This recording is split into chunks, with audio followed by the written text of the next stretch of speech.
سلامونه. دا څو سپارښتنې په ځانګړې توګه ځوانانو ته دي.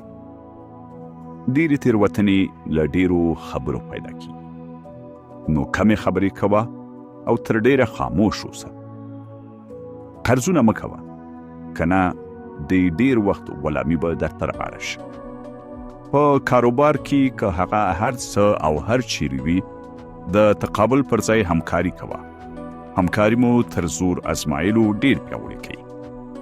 که چیرته غواړئ ژوند ته مو ښه لوری ورکړئ، لارښود یا منټور ولرئ. د څو اونیو لپاره نه، بلکې د کلونو لپاره. دا سمه نه ده چې لوی فکرونه بریا در په برخه کوي. یوازې بریاوې بریالیتوب راوړي.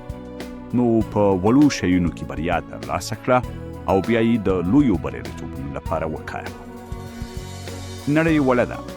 په ژوند کې به بیا له هماغه کسانو سره چې یو ځل دې لیدلي مخ شي. نو تل نورو ته درناوی کوه.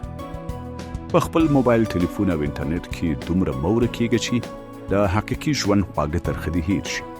د ورځې ډېره برخه په مجازي نړۍ کې د بوختیا پر ځای له رښتینې نړۍ، رښتینو انسانانو سره په رښتینو بوختیا وتېروه.